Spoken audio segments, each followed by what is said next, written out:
Hello, everybody, and welcome to the Streamers Unite podcast. I'm your host, David Loudon, and you're listening to the number one spot to keep up with everything Streamers Unite, video games, stream news, and a chance to get to know us, the people behind the Discord, a little bit better. Joining me today for the first time in 2 weeks, we've missed you, my dude. How are you doing, Nerdy Jarhead? I'm What is alive. up? I have returned. Yes.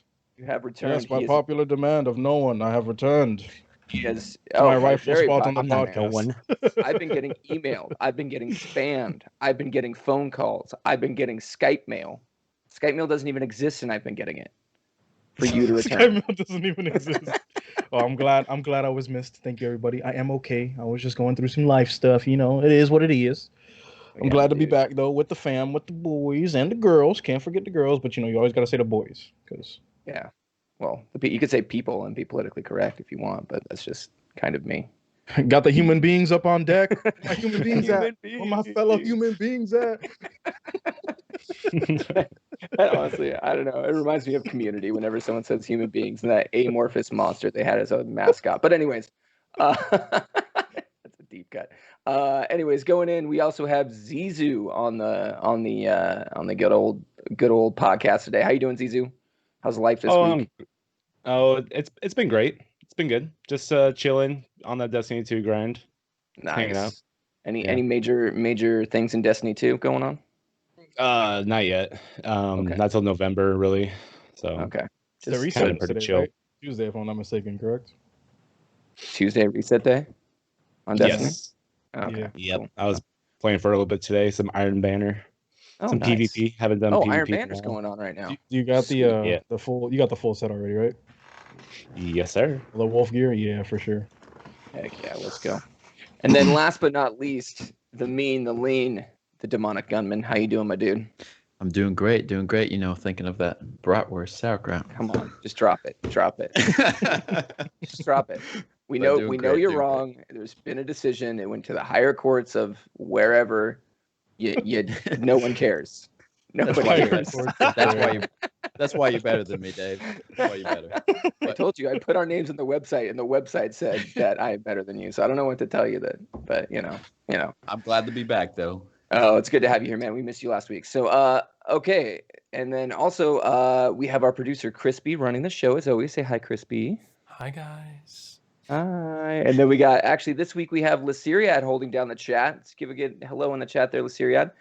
He is here for Mystic Donkey, who is out for this week. So he'll be holding down the chat, watching, giving us all the good pointers of what you're doing, and he'll be there to help you out if you have any questions.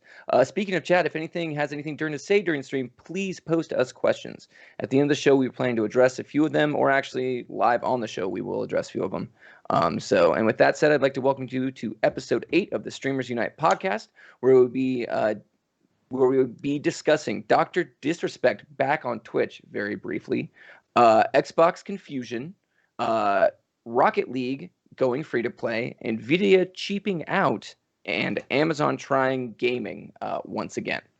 But first, we need to start Streamers Unite, as always, as we like to, with a little bit of our Streamers Unite housekeeping, because that's what it's all about. It's about you, the community. First off, I would like to say we are doing another giveaway this week. It was not promoted very heavily, but it is there. So if you're here, you're going to get to benefit from that.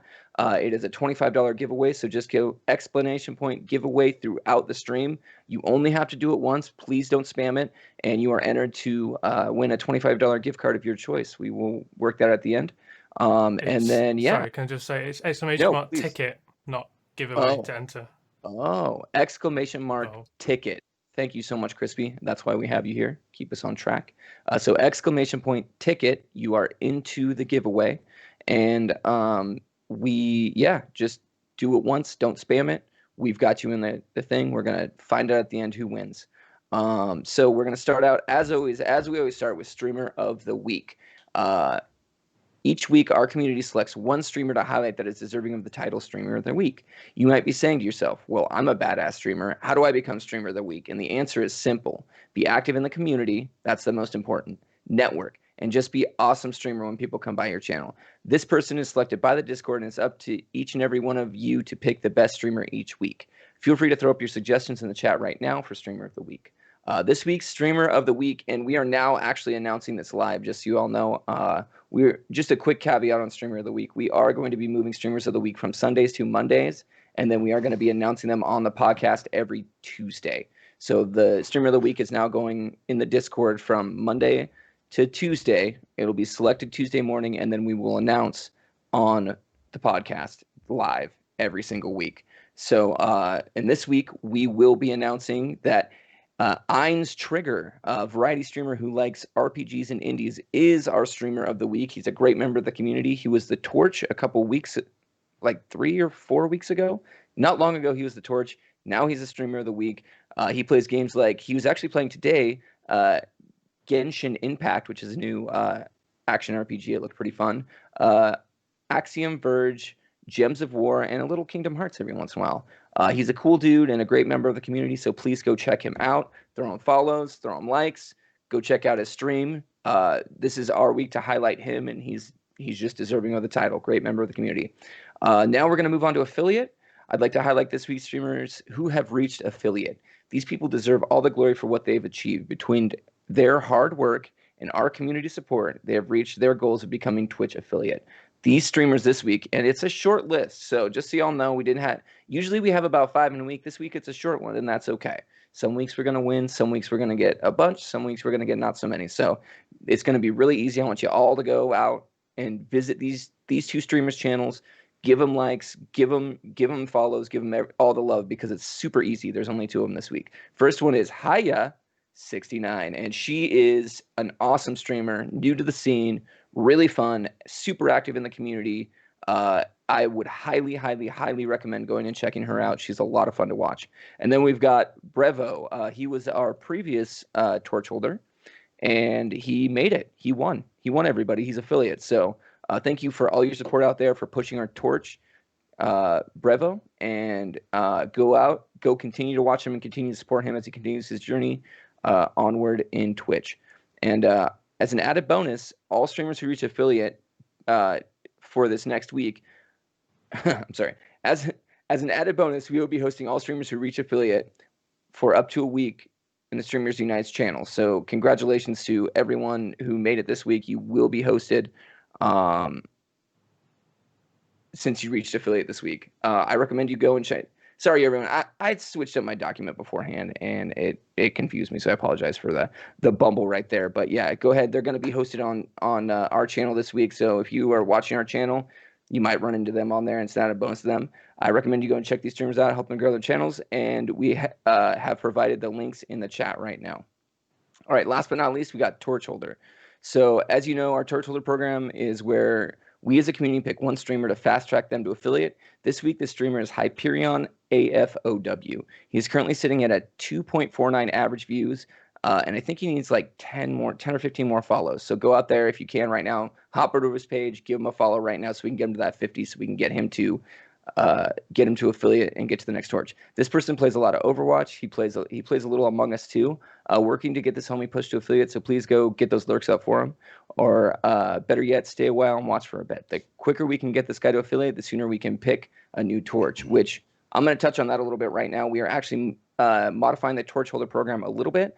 We are going to be doing 1 torch a week. So we want to try and get everyone, try and get the torches through each week, and we're going to also announce those on the podcast a lot like we're doing with Streamer of the Week. So basically what's going to happen is we're going to get our torch this week. We're going to get him through. If he gets through the week early, we'll just announce the next one on the next podcast. As you can see, there's a theme here. We're going to be announcing more on the podcast because this is important. It's part of being in the community. So this week, community events, as per usual, we don't have any community events this week. We do have our community. He's cracking it. It's kind of an inside joke. I love to mention it when we don't have it. Same. I've been gone for 2 weeks, but I see that we've. Oh, was there? Okay. I do highly recommend though adding to our sub. We have a giant goal going on the Twitch that you can donate points to. So it is the community game night. So we have 13 days left on that. Donate your points to that and make sure that you are, make that a thing, make that a reality. We want to do this a community night. Our last one was a huge success. So donate your points there. Also, I want to announce something real quick. We are putting together montages each and every week. We need clips, everybody. Y'all are streamers. Y'all need to be clipping. You will be featured in our clip section each week on the podcast if you put your clips out there. So it's very important to us. It's very important to you that you get your clips out there. And a great way to do that is through us Streamers Unite. So please start posting your clips in the clips section so that we can highlight them in our podcast, like we are going to do right now. Segue. Let's do it.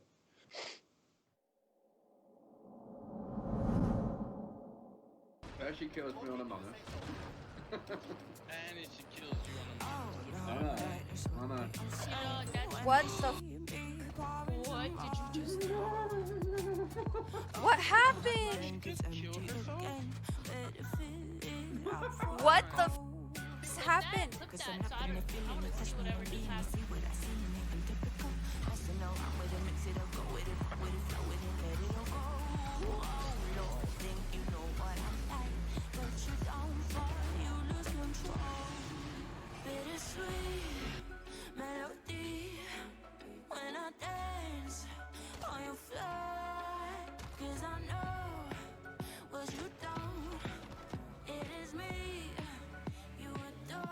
Sports, baby. Sports. Let it hit the wall.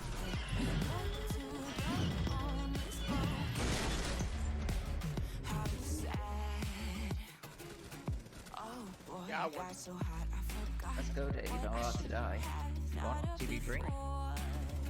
There's a .com there. Yeah, let's go. Oh, he's behind me. He's behind me. He's behind me. Oh, I missed him. Yes. Let's go, bro. We did it. Oh, Jesus!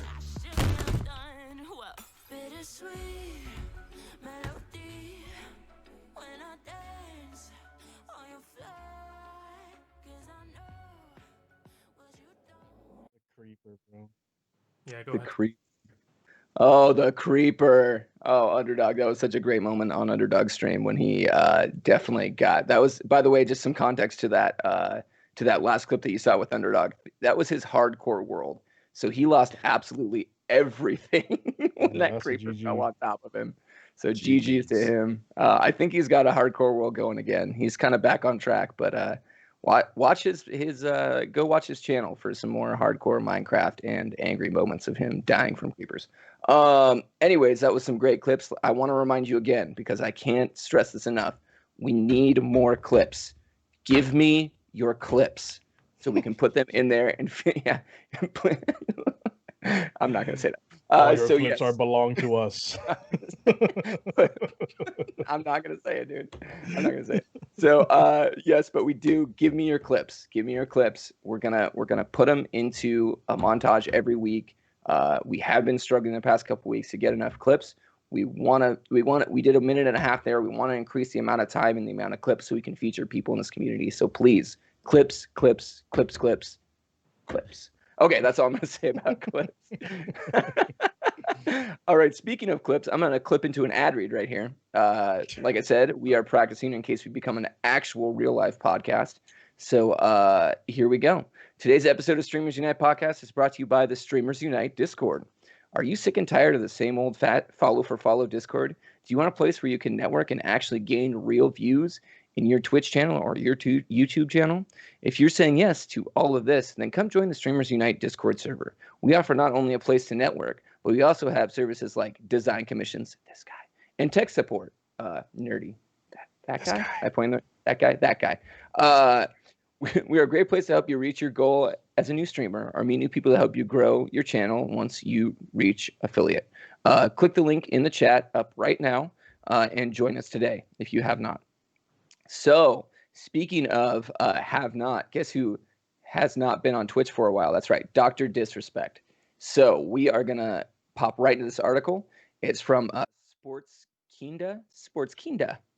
And it is written by Daniel Winter Korwashkis. Dude, who is that guy? He's an analyst pretty cool. Articles in the chat. We recommend, as always, to check out all the articles. Give them those clicks and support the work of the people who do write this, because they help us. They help us with our show, and we steal their content. So months after. We don't steal it. We borrow it and highlight it, and we encourage you to go check it out. Months after his ban, Dr. Disrespect continues to be a point of contention for Twitch. In late August and early September, there was a Call of Duty Warzone tournament titled Vikstars Warzone Showdown held.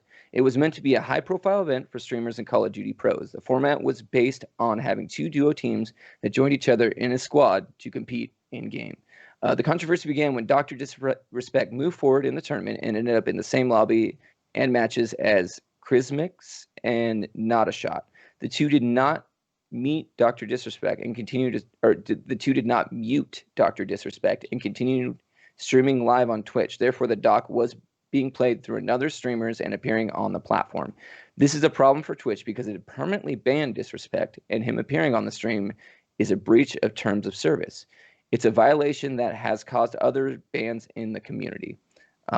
There's now been a development in the dilemma that Twitch updated its community guidelines to clarify what happened in a video from Esports Talk on YouTube. A viewer tweeted out that it appears to be a revision to the community guidelines in terms of service for the streaming giant. Rules regarding playing with others banned streamers live have already been implemented on Twitch. The problem now is that Dr. Disrespect has been permanently suspended, and no one to this day is sure why. At the very least, people know why, but there is no official statement on what caused Dr. Disrespect to be banned. Because of that, it is likely hard to justify banning altogether high-profile streamers for not muting Dr. Disrespect on their Twitch stream. The critical thing to note here is that also the specific circumstances of the matter based on how Twitch refers to it. The problem in question is called suspension evading. If Not a Shot were to let Dr. Disrespect stream with him for hours on end, that would likely end his former being banned.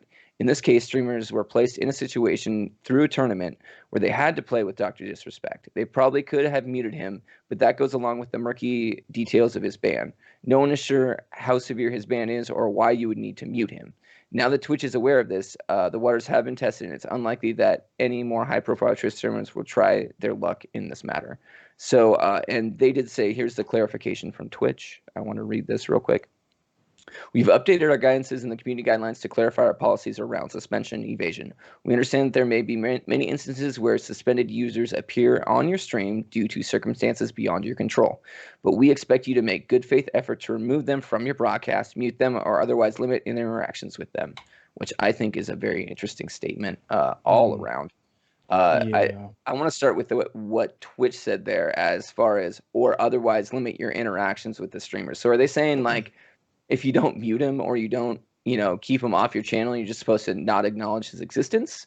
Is that what they're referring to? Or basically, are they just... yeah, if you do not mute them or if you have them playing with you for hours on end, you could also end up in the same position of being banned because they're technically on stream with you, which is, well, I mean, if I may interject, call Doc what you want, a character, the comedian, etc. He's still a professional gamer. If you don't like 100%. Him, you do like him, etc.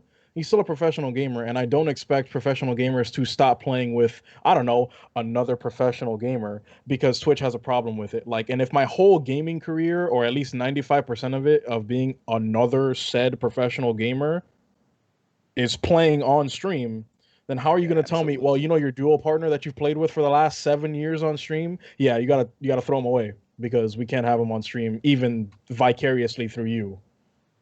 Yeah, that to me. I don't think they're gonna.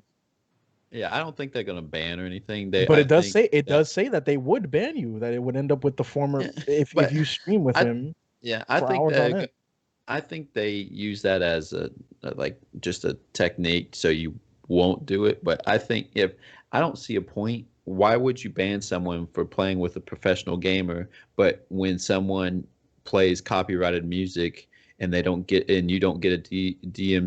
DCMA, you just mute the stream? Why not just mute the stream with that person talking in it? That's an absolutely excellent point. Instead of dropping the hammer down, why don't they just you could just mute the VOD. Mute the VOD. Yeah. So this this doesn't, yeah, it's kind of, they're being hypocritical almost, because in a lot of senses, their choice to ban someone from their channel is a lot different than the legal reasons that they have to stop playing music. So that is that, honestly, I've never thought of it that way, Demonic. That is a great freaking point. That why don't they just mute the VOD? And at the end of the day, you can get a way more severe punishment from playing a song you're not supposed to be playing on your channel, as opposed to having someone that they decided they just didn't want on their platform talking. So that to me is a little bit crazy. Absolutely. Zizu, you have any thoughts on this?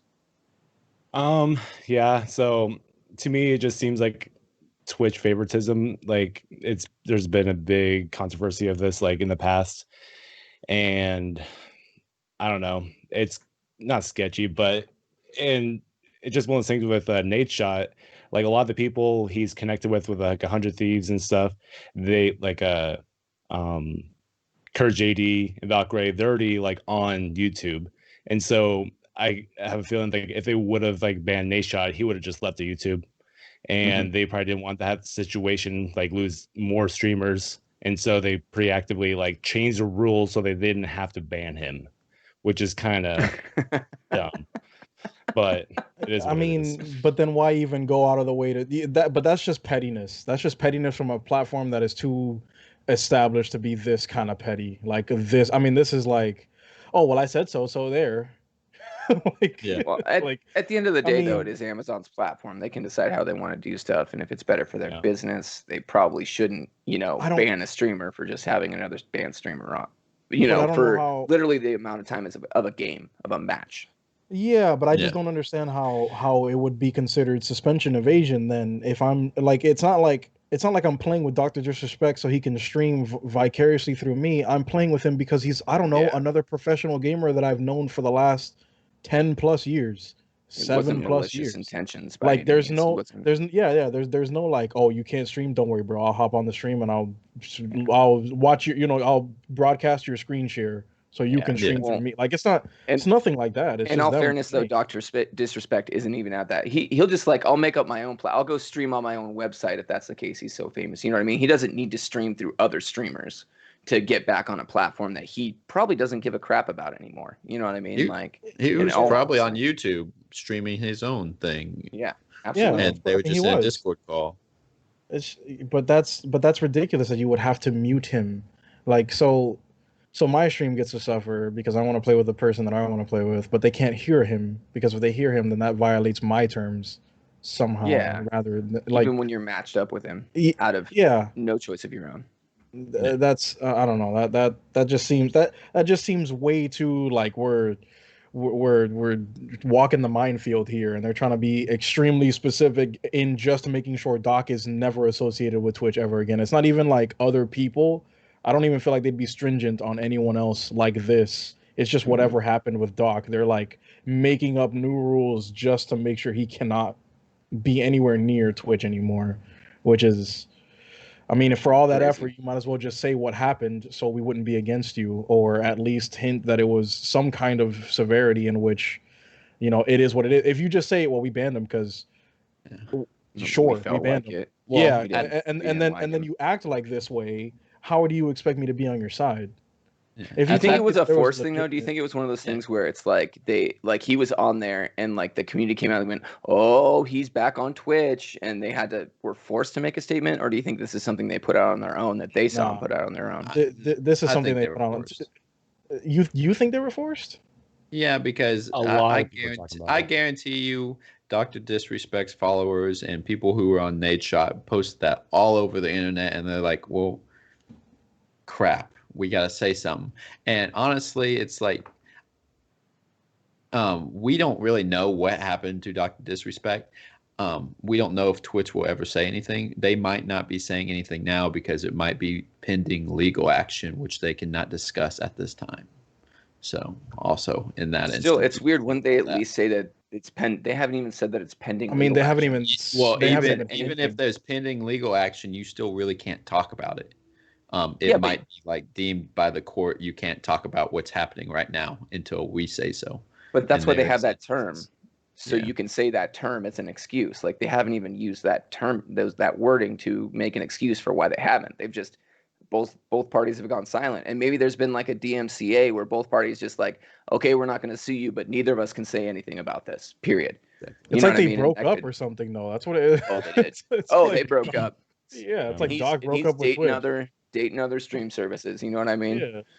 So he's out with Miss YouTube, hanging out or whatever. So yeah, I don't know. Twitch is getting jealous, and he comes up, he makes one phone call, and Twitch gets all up in arms about it. It just seems really strange that they would go to a length to kind of put. I mean, obviously they didn't say they're going to ban someone like Nadeshot, but if they would mention Nadeshot's name and say that you could possibly be banned for having Doc on your stream, I feel like that warrants something. Because that is came with a like if you were to too, ban, if you're talking about banning Nadeshot, like you're talking about banning somebody who's been in the business since before Twitch was a thing, in esports forever, like doing broadcasting everything forever, and they're just like, yeah, we'll take them off too. Well, Amazon's doing everything they can to keep their streamers where they're at now, and they're actually adding more streamers to their profile now that Mixer shut down. And it seems like Facebook gaming is somewhat, I mean, it's got a presence. They actually, if you notice on your Facebook app, you do have the little gaming symbol down at the bottom now. They're trying to do stuff with it, but I don't know if it's ever going to reach the level of a Twitch or a YouTube. We just kind of have to wait and see.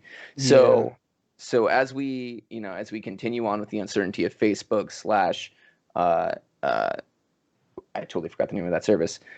Whatever Facebook picked up from Microsoft, as they combine and do their efforts. Mixer. Sorry, it's just could not come to my lips. Facebook and Mixer's merging, as we're kind of figuring that all out. Twitch is actually benefiting from that. So they don't want to, at this moment of them gaining streamers, they want to do as little as possible to lose streamers so that they can keep up with YouTube, who is slowly becoming a juggernaut in this area as well. So speaking of juggernauts and stuff, Amazon and how big it is, they have actually launched their own gaming service in the veins of Stadia. So let's check out this little video right here.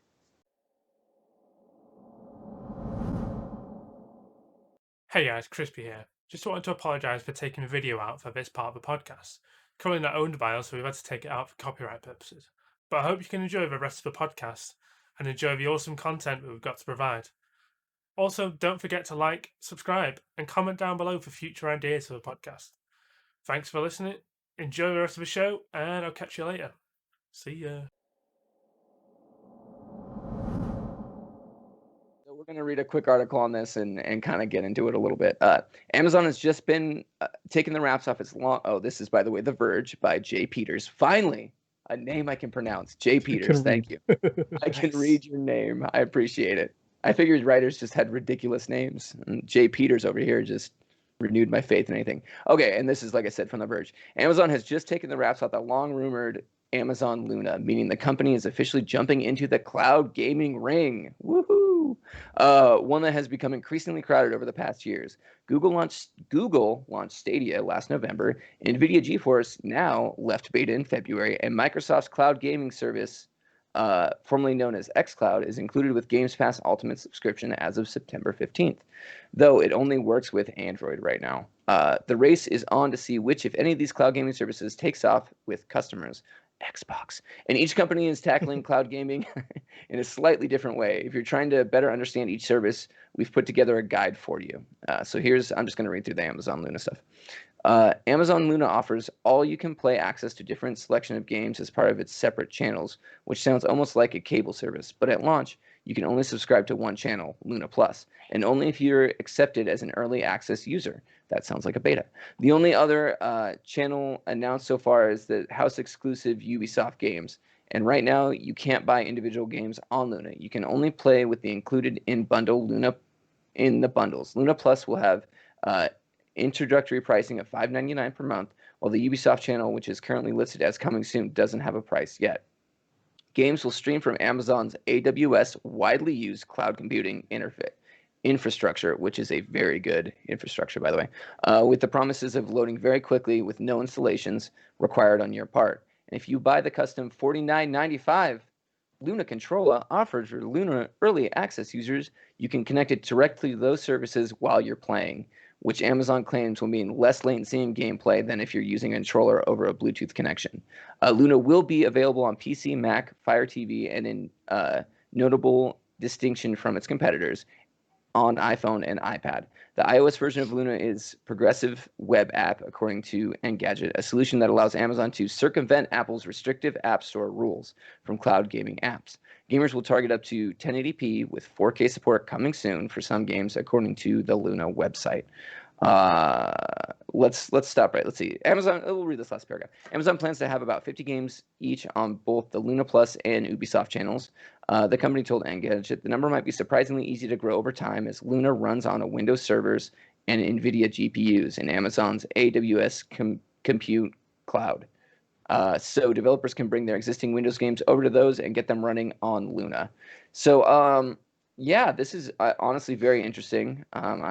You cannot use this in downtown New York on their billboards, by the way, but it is pretty cool that you can take it pretty much anywhere with you. They showed it on the ad. I know they did. I know. They're gonna, the lawsuits are already pending from my end. I got my lawyer involved already. He already knows. So right, Crispy, you're my lawyer now, Crispy. Okay. I think one note in here I want to touch on real quick. We don't have to say a lot of this, but I think NVIDIA is a real winner here because they not only are running the chipsets on their servers, on Amazon servers, but they have their own GeForce Now, which left beta in February apparently. And I'm going to be curious to know if that is running on Amazon servers as well. So it's pretty interesting that all these companies are kind of working together and then launching their own services. But the first big question we want to know is how do you think this is going to stack up against Stadia? Go ahead, Demonic. I think it's going to fail, just like Stadia. To be honest, Stadia's failing. What? But this is news to me. But other than that, I don't think it's going to go anywhere. You're going to have your Xbox and your PlayStation players and your VR players. Those are really the only, and you're also obviously your PC players. But this is just something coming out later in the game, and no one's going to switch to it. You have Microsoft's new thing coming out where you can play on a controller anywhere. Obviously, that's going to overtake this any day, anytime, because you have your Xbox players. Other than that, if you could actually really play it on a New York billboard, I think it'll go somewhere. But it's not going to be able to. Well, Xbox is an interesting case. Xbox, yeah, I kind of agree with you on that. Xbox is probably going to be the winner in all this because of how they have set up their infrastructure. You can go home, you have your Xbox, which they already have their base. They already have people in their pool. They're basically giving you the cloud service with if you pay for their services. So, I mean, if you look at Amazon, you're like, oh man, I have to add one more, bill to my bank account, and I'm just going to be able to access the games that you let me access, which chances are I'm already going to have if I'm already signed up on the xCloud. I can honestly say, in my opinion, this is going to just being for Microsoft, and even if people get the Amazon, I have a feeling that this is going to boost sales for Androids also, because you think about what's going on with Epic and Apple. A lot of people are seeing this and they don't want their money taken away, so they're going to hold off on Apple, and I think it's going to help boost sales for Android too, and on the side, to be honest. Well, this Amazon's on going to be operating on iOS as well. Right now, Xbox is currently only available on Android. So it's kind of an interesting situation where, yeah, maybe people will be buying more Androids, but I don't think people are going to buy a phone based on the console they have sitting under their TV. I think if they have it available. Yeah, you'd be surprised. You would be surprised as to what people will do to be as lazy as possible, honestly. Well, it's just convenience. And I don't even want to say lazy, but convenience is convenience. If 90% of my things work on one system, but then I chose to have an iPhone for some reason, I'd just be like, you know what? I might as well make my phone 100% of the void, and make Exodia. Why have that Samsung Fold looks pretty dope. I'm not gonna lie. Have you guys seen that Samsung Fold? Oh yeah, I'm an avid Android user. So yeah, same here. But honestly, I don't. That's not even it's because I'm fighting against Team iPhone or anything. I just prefer Androids and stuff like that. But I feel One of these, as much as we like to say it's gonna fail, or it's gonna end up kind of like how Stadia is. I feel like one of these has to give, right? Like it's like a hurricane-proof window of trying to break through with this gaming, and they're all throwing their their debris at the window. One of them is eventually going to smash the window. Yeah, that's true. And But do you then think it's become going to something be else. Amazon? I mean, Amazon has the money to dish out for years and years and years and years until it finally works. Okay, if anything, if anyone can whittle down a brand new, or maybe not brand new, but if they could whittle down anyone and basically either make you or coax you into buying a product, it's the people with the most money, and Amazon kind of runs the world.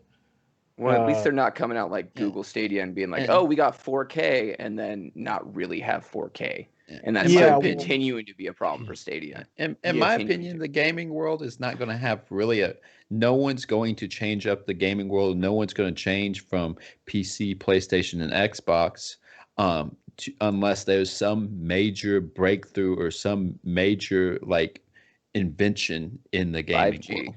5G. Like- That's what's going to change everything.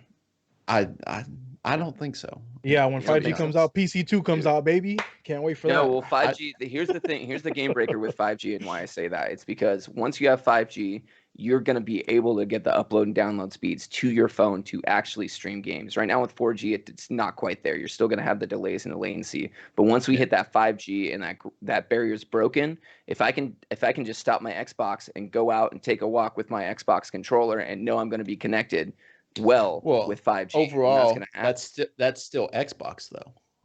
Yeah, and I'm not. Yeah. Well, the Amazon's app is still going to run just like that with those internet speeds. So, I mean, at the end of the day, you're really and like you can. I think they're probably going to tie this into their Fire Stick. So at some point, I would imagine. Yeah.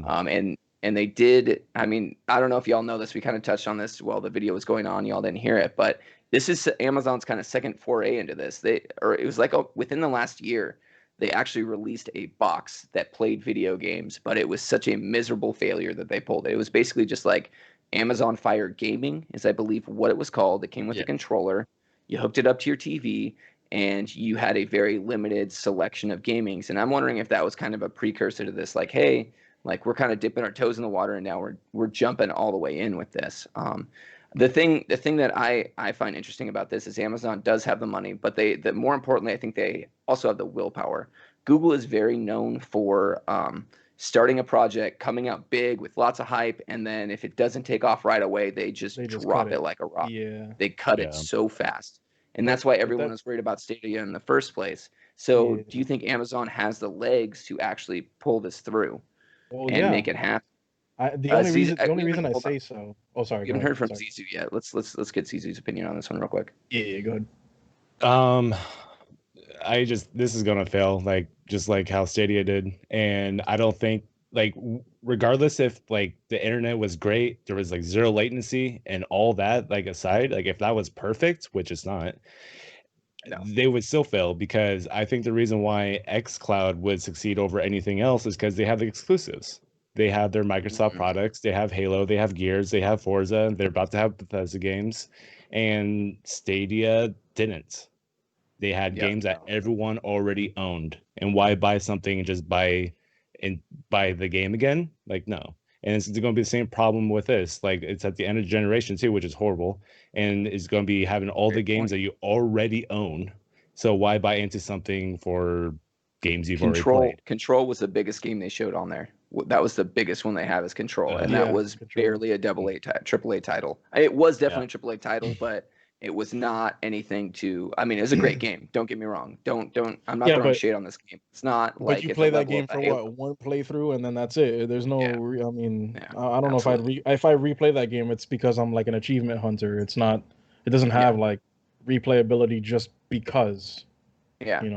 Completely agree with that. Although they did have Luminous, which I mean, another system to play Luminous on is. I don't know, man. I feel like if you're coming out of the gate with anything, you gotta be like Nintendo status. You gotta just have Smash Bros and something on there, something that people would just definitely buy. I'm definitely Amazon getting Mario Studios. Kart. I'm definitely getting Super Smash Bros and Zelda and all that kind of stuff. They'd have to have games of that caliber that you can only get on this for people to give it a try, because that's all it takes, right? As soon as like a good, few thousand, tens of thousands of people start trying this, and maybe it hooks them just from trying it. Like they bought it because of the game that they wanted to play, but then they actually try it and realize that it's actually decent, like a decent alternative.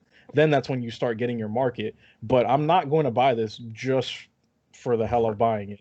Well, and that's literally what you explained is literally what Xbox Game Pass did. Literally, it's like you come for the Halo, you come for the Gears, but you stay for everything else. And they're making a lot of money. They're getting a lot of people in their ecosystem because of that. And now they're just giving you the cloud gaming on top of that. So they've already got no matter what Microsoft does, they already have a head start in this because they already have you. They already have their clutches around you.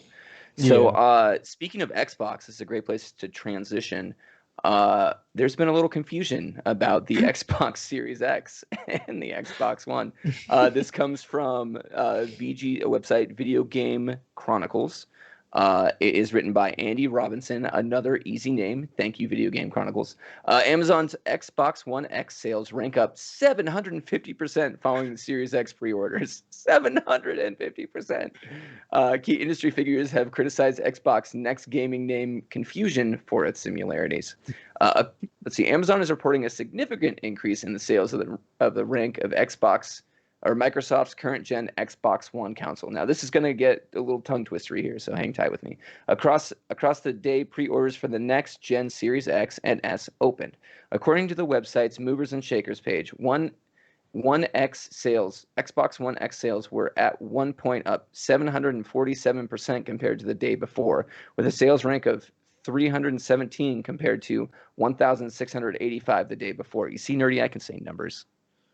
Jeez, that's all those numbers I'm saying. Amazon Movers and Shakers page compares the biggest improvements in the unit sales over the past 24 hours as opposed to the best sellers list, which shows products that have received the most individual orders over a longer period of time.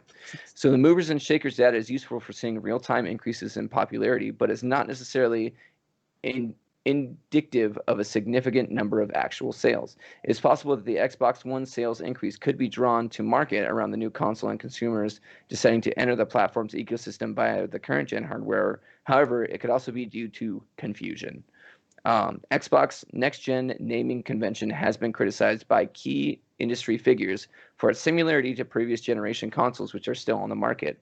Earlier in the month, the Xbox Series X announcement caused Xbox One X to trend on Twitter with combined mentions of Xbox One S, Xbox One, Series S, and Series X.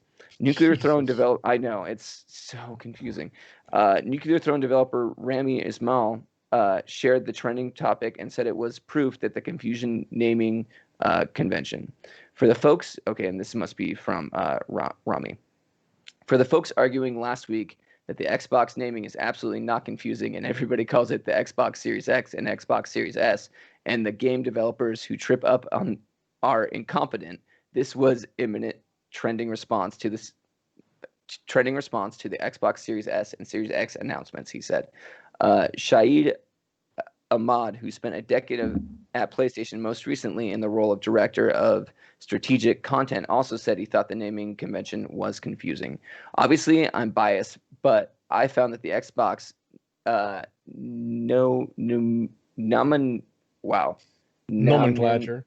nomenclature, thank you so much, confusing.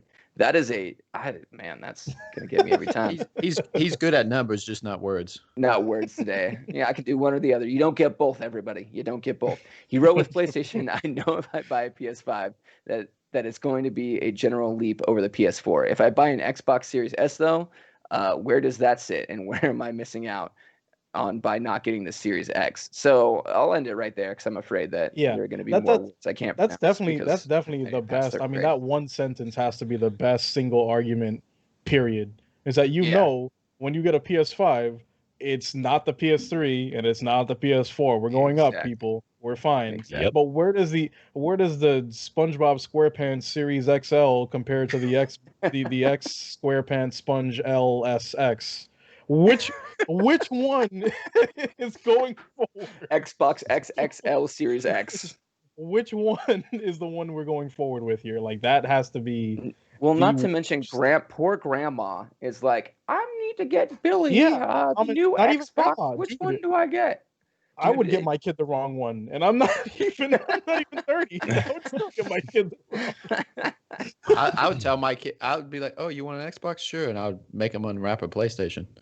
They gotta make the you know the meme of the guy pressing the button. There's got to be one of this with the 2 Xbox names on it. It's like parents on Christmas morning trying to figure out which is it, the Xbox S or the Do I get Series the S? 1S or the Yeah. 1X or the Series X?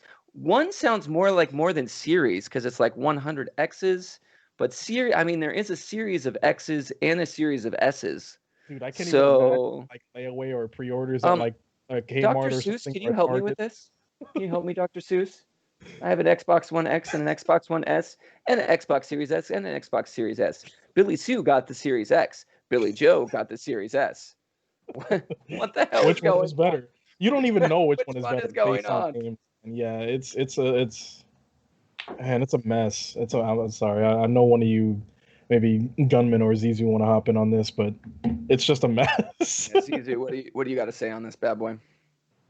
It does not surprise me that this happened. Like people that are like avid gamers and stuff, we probably would not like get this confused, but the people that are buying this console for like their kids for Christmas and that type of stuff, there's like, oh, it's Xbox and something X or something. So they just saw that for sale and it's like, oh, great, let's get that. But at least they're selling more Xbox One X's, I guess. But because like What's with the return rate going to be on the back end though? Yeah, that return rate is going to be. Yeah. But like with Nintendo, with the Wii and the Wii U, like people just thought it was a attachment for the Wii. They didn't realize it was like a whole new console. So that like bombed hard because of how they named that one as well. But yeah, I don't know. No, that's a great point to bring up is how the Wii U people were very confused because Nintendo for the longest time went through and just completely renamed their consoles. You had the 64, GameCube. I mean, they hadn't named a console something similar since the Super Nintendo. So when people saw that box that had a giant gamepad, they thought they were just buying a tablet for their current Wii. They open it up and they're like, "What the hell is this other box for? Why do I have this thing?" So I can tell you, I can tell you right now, they don't have to worry about the returns because the parents are getting that for Christmas and it's past that 30-day mark. They kind of screwed over on that. Yeah. So well, true. And not to mention, honestly, they're going to keep all of their first party games are going to continue to come out for the Xbox One X. So they're going to continue to support that console alongside the Series S and the Series X, probably for the next 3 to 4 years until they're confident that they have enough Xbox Series lines out there that they can not completely drop their support on that. But I think this is what's smart on Xbox's end is that they are if you buy an Xbox, you have an Xbox. And if you have Xbox Games Pass, it's going to work with that. So whether you have the S or the One, or whatever, it's going to continue to be supported through those programs, which is, if you ask me, very smart. They're kind of taking the whole iPhone approach. Yeah, but at least with the iPhone, if you get like the X or the XS, they're like the same phone with like maybe the structure is a little smaller, but it's like not hugely different specs or it has a better camera. You're talking about like insane hardware differences and software differences between the two. That's very true. Which is the worst thing. Like if they were just gonna do like here's this version, which is the Series 1X that doesn't have a disc port, and here's the Series XS that has the disc port. So if I got one or the other by accident, my kid's gonna be like, well, it's still the next gen Xbox. But getting one or the other here is a huge discrepancy leap if you don't get the right one. I'm telling you, a little 7-year-old Timmy is going to open up his Christmas present and he's going to be like, he's going to be spoiled and throw a fit because Santa or mommy got him the same Xbox he already has upstairs. And I guarantee you that's going to be something newsworthy, but it's going to happen. Some little 7-year-old Timmy is going to throw a fit because he has the same Xbox. He's going to see an Xbox and keep tearing, and it says 1X, and he's going to start crying. You know what I mean? Exactly. And just to clarify, so there's no confusion on anything. Mommy's not Santa. Santa's real. don't worry, kids. Santa's real. So if you're a kid out there, Santa's real. It's not mommy. We don't Well, want demonic telling you or. Well, that's why I said Santa or mommy. Mommy can still buy gifts.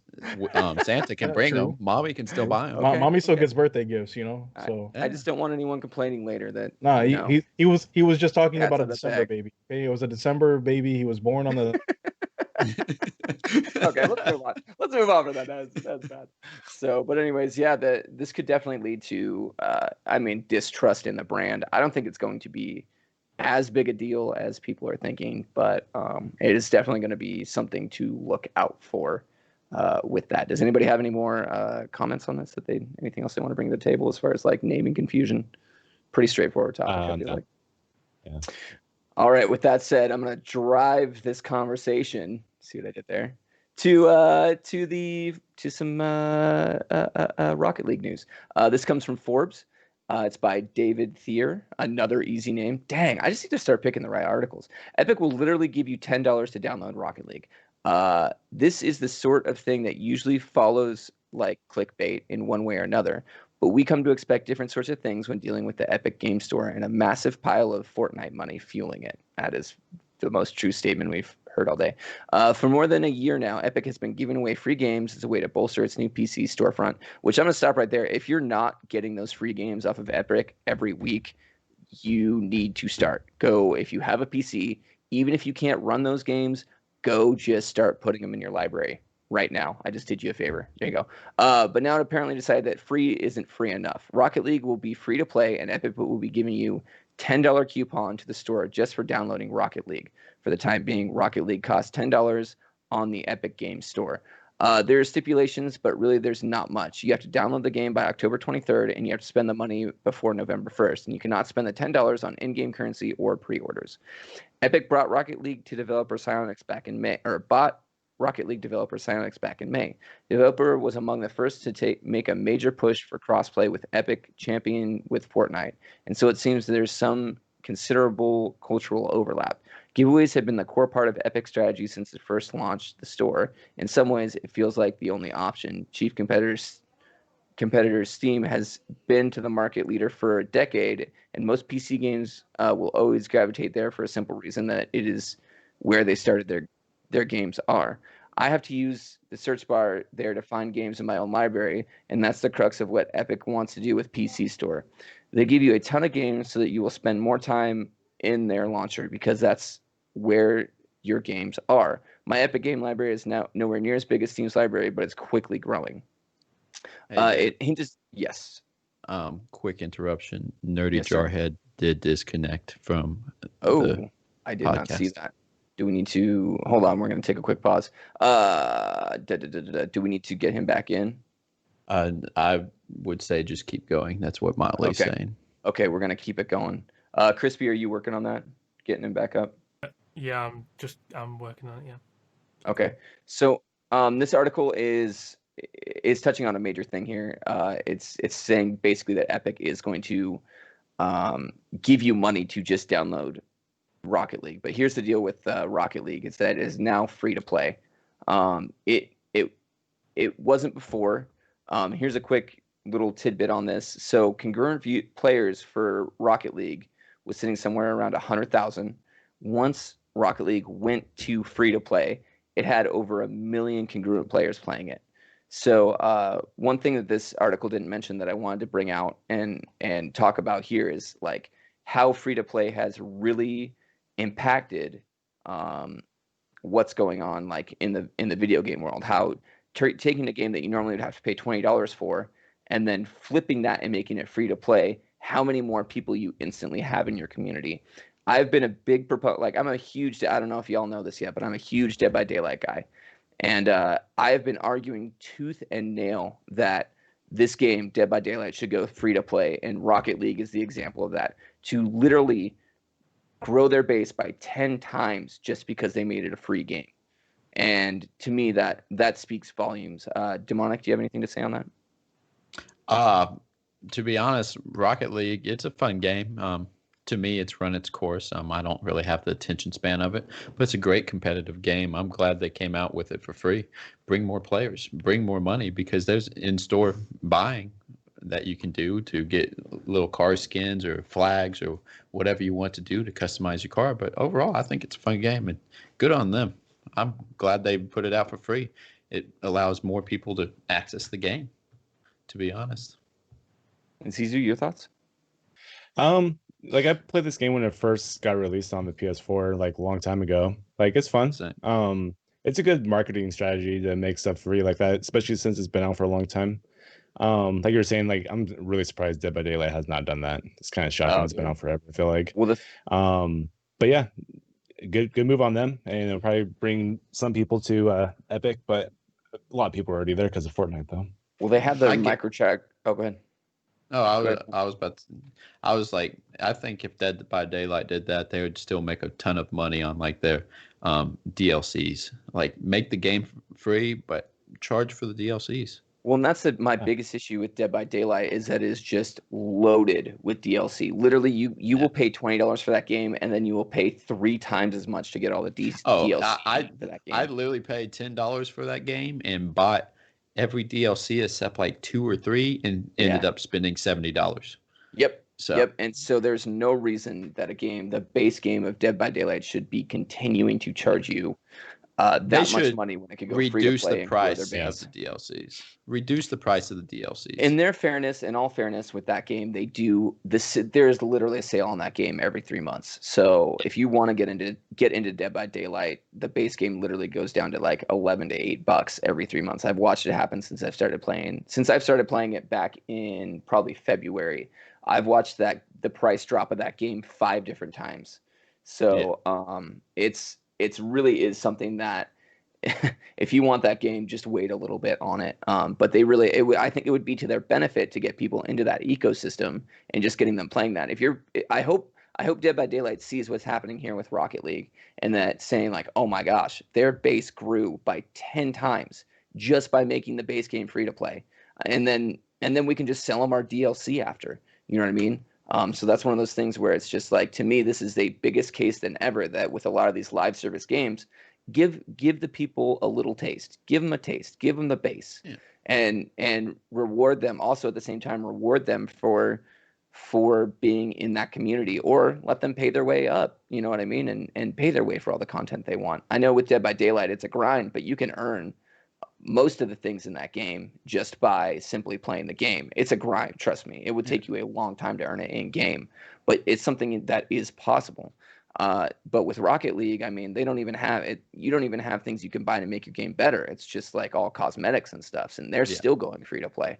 So I don't know. I hope that the industry takes a good hard look at this with this live service game and goes, hey, this is the way to go. And it's also been proven that the free to play model has garnished more money than just having them pay for the game. There's a reason that Activision looked at Call of Duty Warzone and went, well, we don't necessarily want people to buy. We don't need people to buy Call of Duty Modern Warfare. We're just going to put this piece of the game out for free.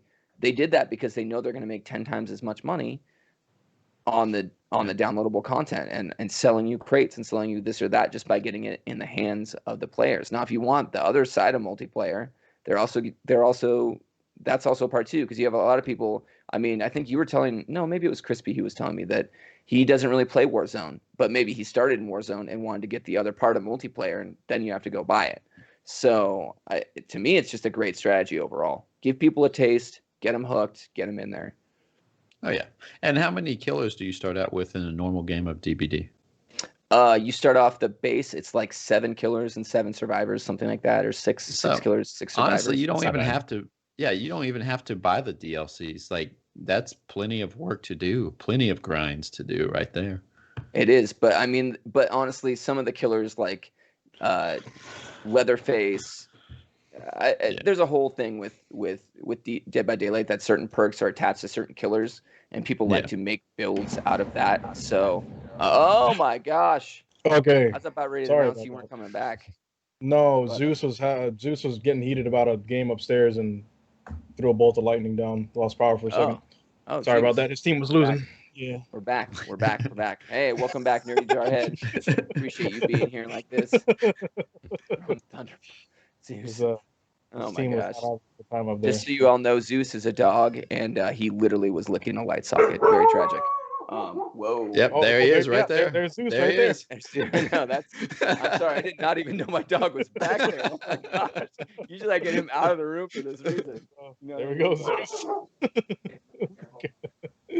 I told you he wasn't happy about the about the game upstairs, man. Oh yeah, absolutely. So Yeah. sorry about that, everyone. It's funny. I normally warn everyone to clear their pets out of the room for that exact reason when we start this podcast. So, but anyways, back to it. Yeah, they do give you a lot of content with Dead by Daylight, but it's certain builds that you want to make. Certain perks are attached to certain killers, and you have to pay for those killers to get those builds. So if you want to get good at the game, you literally have to put money into that game. That's just the reality of it. But they would get more people in the ecosystem if they did just give you that base game. It would help that game so much.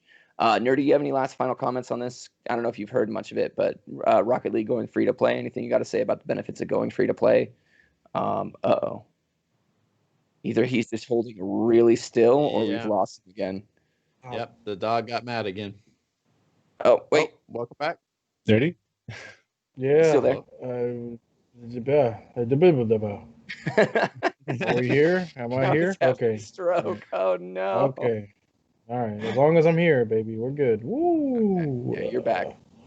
You're back. You looked very, very prominent like that over your microphone with the way it froze. You're like, he's either holding really still or we lost connection. No, the feds walked in and I had a little bit of the devil's lettuce under the desk, so I had to keep cool. I'm just kidding. Cool guys, we're cool. I'm also paranoid. We're cool. All right, let's just move on to the next topic. Apologize. Dude, do not apologize. We got you back. We got you back just in time for the NVIDIA RTX talk. We're gonna need it's the power going on and off. So if I do go out again, I'm sorry. I don't know what's going on. Tell you what, Nerdy, if you go out again, we'll just wrap it up without you, and you can go deal with it. Yeah, I'll just stay off. Yeah, I don't want to keep hopping in and out like that. Yeah. Yeah, we'll just call it good from there, and we'll go from there. But let's see if we can get to this. It's my RTX 3080. It's fucking. Yeah. It's not working. Brian, my PC. Good piece to put in. Hey, that's a great segue right in this. The new, so this is coming from Forbes. Jason Evangeliho. New NVIDIA RTX 3080 teardown reveals a potential problem. If you're one of the lucky few who scored an NVIDIA RTX 3080 before stock was decimated and snatched up by bots, which did we touch on that last week? I feel like we did. Congratulations. Hopefully that purchase didn't leave you with buyer's remorse, because an increasing number of early adopters are reporting that their shiny new RTX 3080 graphics cards are crashing to the desktop in the middle of various game sessions. Video Chords has the first English language site to report that several third-party factory overclocked RTX, that's probably a key, overclocked RTX 3080 models from Zotac, MSI, Gigabyte, and others have exhibited unexplained crashes or several graphical artifacts while gaming. Since then, the problem has become more widespread, with complaints mounting on the sites like Reddit, Lunas Tips, and NVIDIA's own forums. What is the problem exactly? In a nutshell, when the affidavit models reach a boost GPU clock speed of 2.0 gigahertz or higher, the card crashes the desktop. Igmore's lab publisher a fascinating investigation report that found a pattern among the models that used are reporting problems with an array of cheaper capacitors. Each RTX 3080 has 6 capacitors on the back of the GPU, which are used from filtering voltage and delivering clean power. The Igmore's lab report explains how various combinations of cheaper POPSCAP and more expensive MLSCC capacitors are used on some models.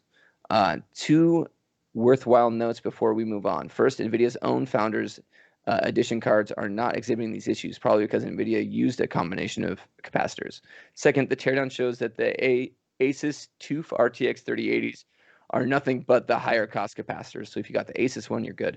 While not officially acknowledging the culprit, popular tech YouTuber J2Sense believes that it's absolutely being caused by lower quality power delivery to the GPU itself, which introduces noise and makes the GPU significantly more unstable at higher clock speeds. This is required viewing, and if you go to the article on Forbes, it will give you, if you want to watch more into this, you can go watch the video by J2Sense. NVIDIA board partner EVGA has also weighed in via PR man Jacob Freeman.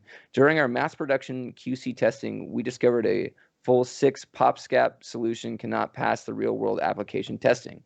It took almost a week of R&D efforts to find the cause and reduce the PopSCAPs to 4 and add 20 MLCC caps prior to shipping the production boards. This is why the EVGA GeForce RTX 3080's FTW3 series are delayed at launch. These are no 6 POSCAP production EVGA GeForce RTX 3080 FTW boards shipped.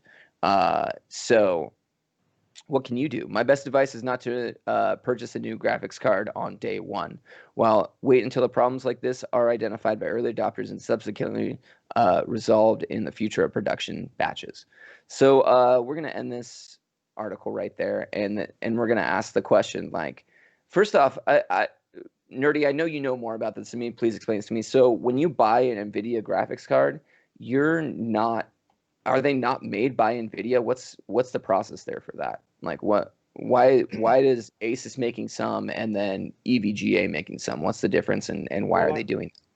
I would have to assume that it's more so a components type of game, like they all try to run in the same market. So maybe an Asus component is just better in that respect, or worse, and they pick in between which ones are better or worse to both get their components out there, so people understand that this is an Asus product, or etc. But it is Why do you NVIDIA, have three different manufacturers with prominent names making cards for NVIDIA? Is that something that's normal in this industry, or I guess I don't know enough about this. Well, it's a lot of it has to do with it comes down to obviously better components from a bigger name brand, but it also has to do with the name. A lot of people buy off of names. That's just branding, period. You'll see an Asus, a Sony, NVIDIA, or whatever, and you'll get that over a Charlie 360. Who is Charlie, and what does 360 mean?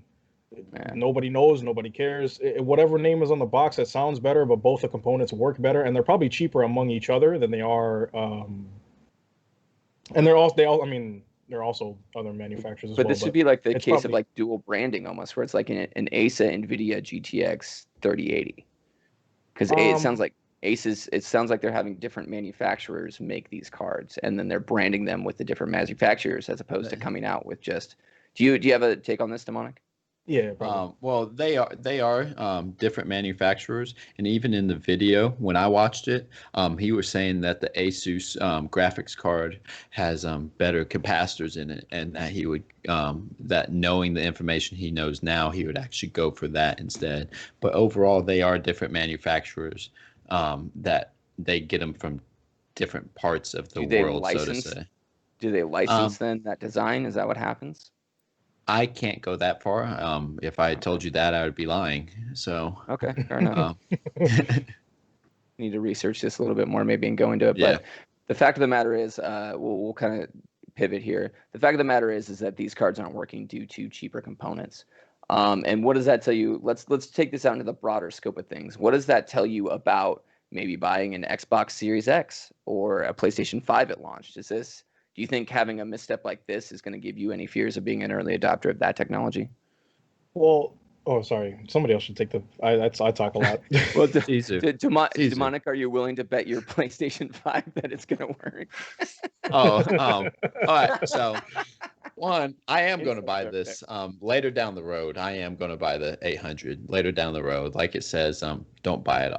Don't buy it the first batch, and you can't. It's been all bought out by bots. Other than that, I'm still going to buy this just later down the road. Would I bet my PlayStation 5? I'm done with that topic now because y'all used it against me on Among Us. So I'm done with that topic. We're never going to bet my people PlayStation laughing 5. at home at my joke. No. What's your take on this whole thing, on this whole mess? It almost sounds like NVIDIA or something. I don't know if they've done this in the past where they've had other companies make their products. It's the same graphic cards, but different companies are making it, correct? Yeah, that's kind of what it sounds like. They have 3 or 4 so different manufacturers. I'm curious if they've done this before, and if they haven't, I'm wondering if they couldn't keep up with the demand, so they had other manufacturers help them out with it, and then parts weren't consistent, and it just faulty from there. And with like the current gen stuff, I believe it'll be okay.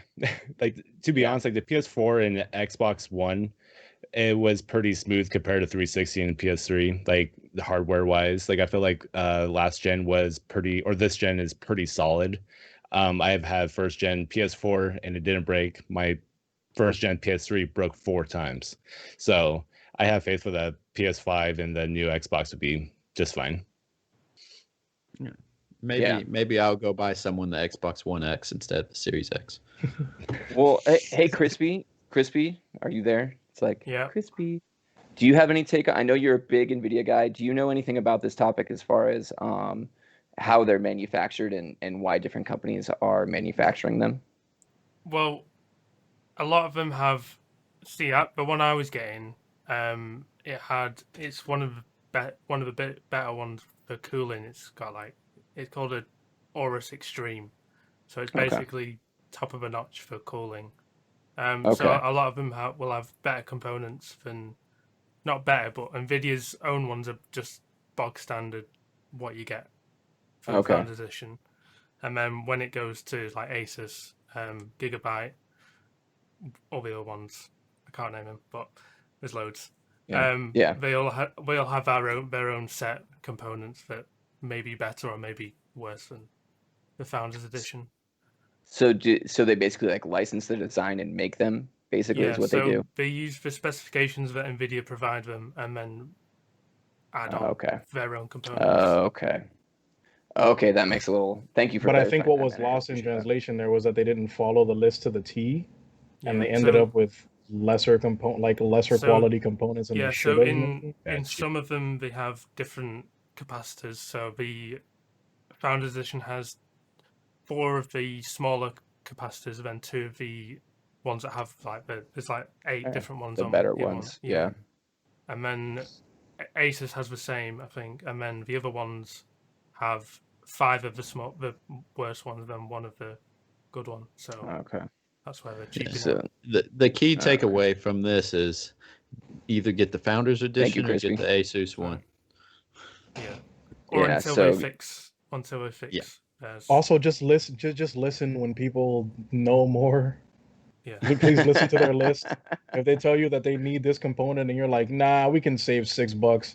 You can't. They told you that component for a reason. Now you got to do all the returns. You got to have them shipped back. You got to make a new one for them. It's going to cost. Just get the good piece in the first place. Just listen to the people who make your parts lists and absolutely. Absolutely. Give them trust. They're paid for that reason. Please trust in them, because then you have mess ups like this and you have issues like this where people get it on day one trying to get nice performance and they end up crashing 8 times because Zeus is upstairs kicking the TV and I'm getting offline 30 times. Yeah, well, and it's just one of those things where it's like it's going to cost you more in the long run. You might as well just put the extra $6 into the component, sold it, and not worried about it, rather than cheaping out and now you have a bigger problem on your hand that's going to cost you more money. Definitely going to cost you more money, because I guarantee you, all of those cards are under warranty, and it's up to the manufacturers to make right on it, especially if it's their fault. So. With that said, since we're already kind of talking to Crispy, did we have any questions come up? Does Listeria have anything for us? I don't. If we did answer any, again, we think we've already answered any questions. Okay. So, and it looks like, hey, everyone, since we don't have any questions today, I think that's going to be the end of the podcast. So, hey, we made it through episode 8. I want to, honestly, guys, I want to take a moment and just pause and just say thank you to each and every one of you. We wouldn't be to this point, episode 8, without y'all coming out and supporting us and just watching our show and being involved with us. We really appreciate you all in the Streamers Unite community, and we really appreciate everyone who comes out and watches the podcast each and every week. We will continue to do it for you guys, and we just love you all just for making this the somewhat success that it is, and we look forward to having you help us grow this. So tell your friends, tell everyone. We are looking into, within the next couple weeks, bringing this into actual podcast form and launching it on Apple and Google and whatnot. And so look forward to that, and we can hopefully get into the hands of more people and have more people watch us live. But for now, if you do like what we do, please just get the word out there and let people know that we're doing this, because the more we can grow this, the more that we can have. We also did have our giveaway going on right now to thank y'all for being support. Hopefully we got a lot of exclamation point tickets. We're going to give you just a couple more seconds here to be doing that. If you have not done exclamation point tickets, please do that right now, because we will be giving that away. And then, are we stalled out right now? Are we still live? We are still We're live. still live. Yes. Okay, cool. For some reason, And we stalled out still on have there. to raid also. And yeah, we also have our raid coming up. So, everybody out there, go ahead, put in your last point for ticket. Last point for ticket. We'll give you just one more second here to do that exclamation point ticket, and you will have a chance to win that $25 to whatever you want. So we will get that worked out. But yeah, once again, thank you so much, everyone. We really appreciate you as a community. It looks like we hit 200 followers on the Streamers Unite page, so that is also a great milestone that we've reached. And so that's awesome. Y'all are doing this for us. We really appreciate it. How many people do we have entered right now, by the way? Only 6. 6? That's it? There's 25 of you in here. Let's go, everyone. Come on, y'all don't want a chance of a free gift card? Let's Free go. gift card. Let's go. Let's go. Free gift card. Otherwise, we're just got a 1 in 6 chance. There we go. Give it 3 minutes. You got 3 minutes to enter for the 2 hour 3 limit. minutes. Put my So, and bowl of chips aside. Hold on. so, okay, I'm gonna go through my outro here real quick. All right, everyone, that's our show. I want to thank Crispy. I want to thank Nerdy. I want to thank Zizu. I want to thank Demonic. All three of you. We couldn't do this without you for helping me out with this podcast today. You all have just watched the Streamers Unite official podcast, where each and every week we're here to discuss the latest gaming and streaming news. I just want to sincerely thank you all for being here, and I also want to thank Motley the Crown, Crispy, and Lysiriad, and Mystic Donkey for help with production. Thanks for watching, everyone. Happy streaming. We love you all, and we are actually going to go into what we like to do each and every week, and that's a raid. So stick around, because you can get more community points to dump into our community challenge. For this raid, we are going to be raiding. Let's see. I think we decided on Sins. We're raiding Sins. Yeah. So nice. Yeah. Yes, we are raiding Sins. So y'all stick around. He's a great streamer. You've seen him here before. So yeah, and honestly, let's see. Are we just gonna go with the 6? Oh, we're up to 8. Yeah. You got 30 more seconds, y'all. Let's go. Exclamation point giveaway. You want to be in on this. So we will DM you. Exclamation point ticket. Not ticket. giveaway. Exclamation point ticket. I keep saying that. That's my bad. Exclamation point ticket. I need to be a better host. I'm sorry, everyone. There we go. Leo, let's go. Anybody else want to join the party? Streamers Community Unite says, I will credit all mods that enter. Hey. Oh, wait, the mods can enter now? I'm allowed? Are we? Are we allowed? I don't know. Everyone enter. Dude, I'm doing it. I entered. I was like, whatever. And then let's If hear I it. win, I'm going to be giving it away on my channel. Yeah, honestly, Yeah. same. Honestly, Yeah. same. If I actually win the giveaway, you heard it here first, I will be giving away on my own Twitch channel. Yeah. Oh yeah. So he said if one of one us last wins- thing, one Same last with quick stall before we go into this. I want to just ask, Nerdy, when is the next time you're going to be streaming? I will actually be streaming tomorrow around 12 p.m. EST, 12:30 EST. What are you streaming, my dude? Apex, of course. Oh, It's gonna be yeah, Apex. let's go. Zizu, what are you streaming, my dude? And when are you streaming next? Most likely Thursday. I might stream tomorrow. Not sure. If I do, it'll be around like 11 p.m. Pacific, and just some more Destiny 2. Just grinding. Having some fun. Perfect. And then Demonic, when are you going live next? Thursday, 7:30 p.m. Central Standard Time. I will be playing more than likely a scary game, since it is the beginning of October. And, October, it's Ooh, Halloween. So Spoopy. I'm going to try to figure out these scare bits or whatever it is. So All right. Nice. Okay. Just play 2020. I'm sure you'll have And then I will be streaming tonight at 10:30 Pacific time. I more than likely will either be playing Dead by Daylight or I'm trying to platinum Ghost of Tsushima. So, and the nice thing about I've already finished the game, so there's not going to be a lot of story. It's just going to be a lot of like action and whatnot in Ghost of Tsushima. So, it should be a good time there if I do end up playing that. Otherwise, I'm playing Dead by Daylight, so which some people think isn't a scary game. All right, you have had your chance, everyone, to enter. So let's roll. Let's roll. Let's do it. Who wins it? Biff. Biff. Congratulations. You won. Dude. With that hot Heck 7% yeah. chance. 769. I can't believe that you won, dude. No one's more deserving of it than Biff. Hey, just so y'all know, Biff Society is a cutie. Just have to put that out there. You heard it here first, folks. Q and a T. Not a Q and a T. Yeah, a Q and a T. So, hey, congratulations, Biff. I will be getting in touch with you about that here very soon so we can figure out all the logistics. Go ahead and DM me what card you want. So, me personally, because I will be working out the logistics of that. So, go ahead, DM me on that, and we will figure that out. All right, my dude. And I just want to thank everyone again for joining.